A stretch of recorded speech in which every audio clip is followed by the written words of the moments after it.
Bonjour à tous, bienvenue sur le live de Molensin. Molensin, c'est quoi? C'est un atelier vidéo pour jeunes. Nous diffusons cette émission chaque mois sur notre page Facebook qui a pour but de parler de divers sujets. Et aujourd'hui vient le tour de Molenbeek, l'histoire de Molenbeek. La semaine dernière, nous avons été sur la grande place de Molenbeek pour interviewer des habitants de la commune, pour en savoir un petit peu plus sur l'histoire de Molenbeek. Voici le reportage sur l'histoire de Molenbeek.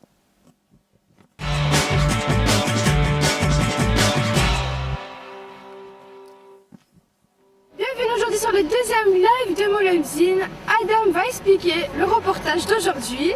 Alors bonjour à tous, aujourd'hui dans ce reportage nous allons parler de l'histoire de Molenbeek. Nous allons visiter nos chers concitoyens molenbeekois et leur demander ou leur poser plus précisément des questions. Allez, suivez-nous. On a d'abord rencontré Khalid, un ancien habitant de Molenbeek qui habitait le quartier pendant 10 ans. Il nous raconte son ressenti. La vérité, Molenbeek, je me sens pas que je suis à l'étranger, je me sens que je suis comme je suis dans un pays arabe marocain, arabe comme chez moi. Les gens, ils sont un peu plus ouverts, ils sont toujours en confiance avec les voisins, avec les magasins, avec le quartier complet. Proche du parvis Jean-Baptiste se trouve la tour. Adil nous a ouvert la porte pour nous expliquer l'histoire de son café. Donc, je suis ici à Molenbeek depuis 45 ans et j'ai le café depuis 20 ans. L'histoire ici, donc, ça existe depuis 1912, le Tiroum la tour. Pourquoi? Parce qu'avant ça, il y avait un puits ici, il y avait eau miraculeuse, on disait. Et alors les gens buvaient cette eau, c'était maladie de nerfs, ça guérissait. Et quand il y a eu des attentats ici, il y avait beaucoup de journalistes du monde entier qui venaient. Alors on montrait Molenbeek très, très mauvais, etc., très dangereux. Et je leur ai dit, venez à Molenbeek de 10 h du soir jusqu'à 5 h du matin, faites toutes les rues, vous n'avez rien à voir. Il y a quand même des villes plus dangereuses qu'ici. Puis, on a creusé la route de Marco, un nouveau résident de la commune qui se sent ici comme chez lui. Comme par hasard, je suis arrivé à Molenbeek en fait. C'est comme beaucoup de gens parce que c'est plus simple en fait pour trouver un boulot, un appartement. C'était en 2015. Je me suis retrouvé un peu comme chez moi. Je veux dire, je viens du sud d'Italie et c'est un peu les caractères un peu populaires. Et ce que j'ai beaucoup aimé en fait. Je crois que d'ici à 5-10 années, le quartier il sera totalement différent. Peut-être il va perdre même un petit peu ses côtés populaires pour se mélanger, pour devenir autre chose. Mais ça fait partie un peu de l'urbanisme des grandes villes en fait, un peu partout en Europe.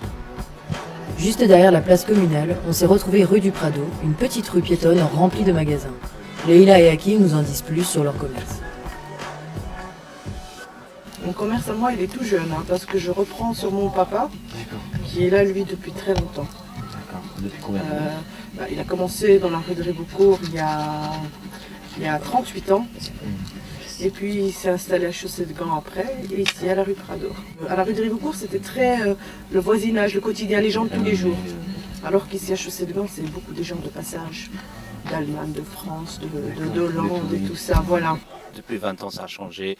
La composition démographique, si vous voulez dire, ça a changé.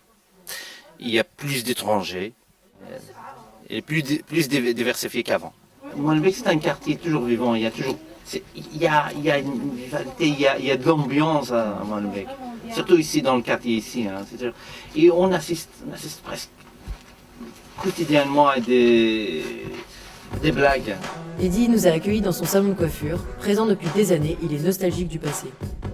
Je suis bien placé, c'était dans le temps, c'était bien ça comme commerce. Mais malheureusement, le commerce commence à dégrader. Vous avez les quartiers, il y a beaucoup de changements, vous avez la place. Vous aviez beaucoup moins de sécurité, je veux dire. On n'a plus confiance dans notre magasin, on doit sceller notre magasin. Malgré tout, on n'a rien dans notre magasin, mais on doit sceller, on doit mettre un porte blindé. C'est triste à dire. Parce que moi, j'ai vécu ici, ça fait 52 ans que je me trouve ici, que je suis vraiment l'homme heureux, j'étais bien. Et maintenant, on a peur. C'est par hasard que notre route a croisé le plus vieux café du quartier, la Rose Blanche. À l'intérieur, nous avons découvert l'ambiance chaleureuse animée par Costas. Ouais, je m'appelle Costas. Je suis ici depuis... On a ouvert ici le café, mon papa, en 1974. Nous sommes le plus vieux café de Molenbeek. Ça existait avant ça, depuis 1800, il paraît. Ils faisaient, ici, derrière, ils faisaient la bière eux-mêmes. Vous voyez là? Un café, c'est 10 francs belges. C'est 25 cents. Jamais eu de problème, moi. Ici, c'est un mélange de cultures. Il y a des Marocains, des Grecs, des Italiens, Espagnols, Belges. Il n'y a pas de problème. En gros, c'est une Celui famille. qui fait le problème, il ne vient plus ici. C'est tout. Il est Boyten, comme on dit en flamand. Notre balade s'arrête là. C'était une chouette expérience d'aller rencontrer les habitants. On continue d'en discuter sur le plateau.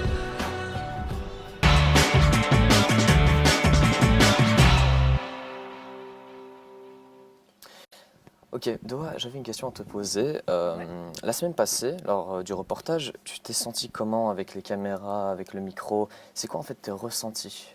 J'ai beaucoup aimé de faire ce reportage-là, parce que j'ai appris beaucoup de choses, même si j'habite à Molenbeek, j'ai appris encore plus de choses. Et j'ai beaucoup aimé parce que c'était chouette et c'était amusant de rencontrer des gens, même s'il y a du négatif, il y a aussi du positif. Et voilà, c'était chouette. Ouais, et toi, t'étais avec nous en plus, tu peux un petit peu expliquer. Ouais, moi, j'ai beaucoup aimé aussi, tu vois.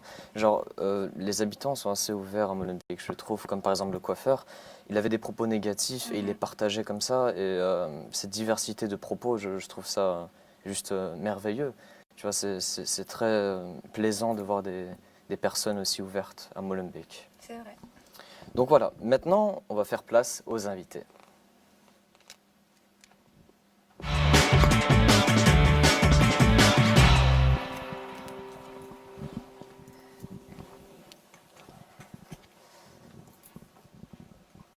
Bonjour, alors nous sommes en train d'accueillir nos deux invités, Jean et Maria, les deux fondateurs du Cercle d'Histoire de Molenbeek. Donc bienvenue à vous deux sur le plateau de Molenzine, merci de vous être déplacés jusqu'ici. Alors dans un premier temps, est-ce que vous pouvez tous les deux vous présenter pour qu'on en sache un peu plus et que nos spectateurs vous rencontrent? Avant tout, grand merci de vouloir nous accueillir pour écouter des anciens. Parler un peu de leur jeunesse et aussi de l'histoire de la commune. Botin d'Algent, 47 ans employé communal. J'ai ma compagne qui est également une ancienne employée communale qui n'est pas née à Molenbeek, mais elle va vous dire ça elle-même. Mon nom est Maria van den Bos et je suis néerlandophone. Je suis née à Louvain, mais j'habite Molenbeek depuis 1947. J'ai été 47 ans à la maison communale, bien sûr. Maintenant, on est retirés tous les deux.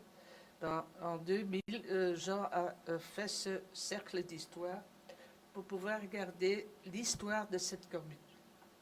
Ça, c'était le but. Le but surtout, qu'on n'oublie surtout pas que Molenbeek, qui a une très mauvaise réputation pour l'instant, mais quand moi j'y guide pour la commune ou pour le privé, je dis toujours, nous sommes presque 100 000.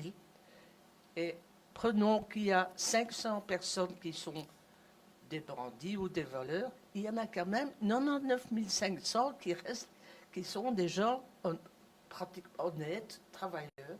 Bien sûr, nous avons connu beaucoup d'immigration, par commencer par l'immigration flamande, d'abord, puis les Italiens, etc.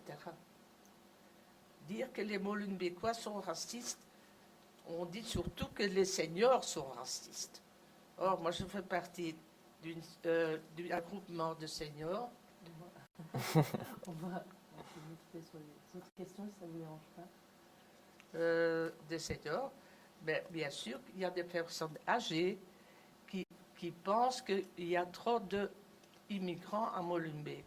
Je comprends ça fort bien, mais que ce serait notre vie sans les immigrés. Puisque moi-même, je suis une immigrée flamande. puisque j'ai dit qu'en 1947, je suis venue habiter Molenbeek et je ne parlais pas un mot de français. Merci beaucoup. Est-ce que vous pouvez nous présenter un peu votre travail, justement, vous, Jean? Le travail du cercle d'histoire, c'est en fait d'essayer de ne pas perdre de vue ce qui s'est passé auparavant dans la commune. Ça permet d'expliquer l'évolution de notre commune depuis les périodes les plus anciennes jusqu'à aujourd'hui, et ça permet de comprendre aussi cette évolution.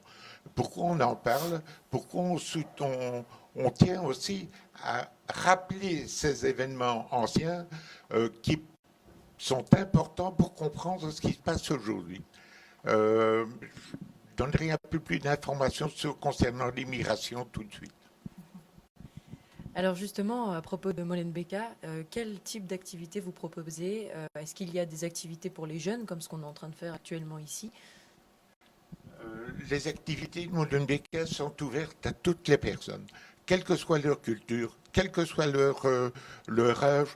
La volonté, c'est d'être ouvert à tout le monde, d'être multiculturel, d'avoir comment je vais dire, d'établir un dialogue entre les personnes qui détiennent des éléments d'histoire et les jeunes qui souhaitent obtenir des informations. N'oublions pas que nous avons quand même une population jeune très importante qui en fait est déracinée et a des difficultés, à garder en mémoire les événements de leur propre famille et aussi essayer de comprendre ce qui s'est passé auparavant avec des autochtones. Merci beaucoup. Pour terminer cette petite interview, est-ce que vous pouvez nous dire quelques mots sur le ressenti que vous avez à Molenbeek, puisque vous nous avez dit que vous vivez ici depuis de nombreuses années? En ce qui concerne de Molenbeek, on a parlé, c'est un élément important de parler d'immigration. Si on veut comprendre l'immigration au Molenbeek, il faut retourner un peu dans le temps. Et Molenbeek a toujours été une commune d'accueil et une commune d'accueil pour des personnalités et des populations qui connaissent des difficultés. Les gens ne viennent ici que parce qu'ils connaissent des difficultés chez eux. Et ils essayent d'avoir disons, un environnement qui leur est meilleur, plus favorable et qui permet aussi de développer et d'exprimer leur propre personnalité. On va remonter un petit peu dans le temps. En 1870, ça remonte quand même assez loin. Bon, il y a la Commune de Paris, il y a des problèmes en France, il y a la guerre avec les Allemands ou certaines populations allemandes. Et que font ces gens qui vivent la population de la Commune de Paris? Mais ils viennent s'établir à Molenbeek, ils viennent se réfugier chez nous. Donc en 1870 déjà, on peut parler de réfugiés qui viennent chez nous. Par après, c'est un mouvement constant. Chaque fois qu'il y a des problèmes dans un pays, les gens viennent facilement à Molenbeek, ce qui prouve aussi que la population locale, quelle qu'elle soit, a quand même tendance à être ouverte. Et ceci, c'est constant.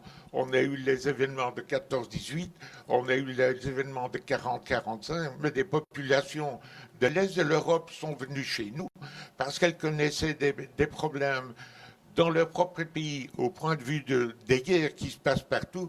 Et ça, c'est l'élément qu'il faut combattre, c'est combattre la guerre. C'est essayer de comprendre pourquoi les gens y sont et admettre qu'on ait des opinions différentes. À vouloir que tout le monde pense la même chose, c'est de la dictature. Ça n'est pas une façon de vivre ensemble. D'ailleurs, lorsque vous vivez ensemble, vous et votre compagne, est-ce que vous êtes toujours du même avis? Merci beaucoup d'avoir accepté de répondre à nos questions. Je vous remercie d'être venu sur le plateau de Molenzine. Et puis, on va enchaîner avec la suite, et notamment avec mon collègue Adam. Bien, l'émission arrive à sa fin, malheureusement. J'espère que cette rencontre vous aura plu. N'hésitez pas à revenir nous voir au prochain live de Molenzine, le 3 avril, sur notre page Facebook. C'est avec beaucoup de plaisir que je vous dis à la prochaine, et merci.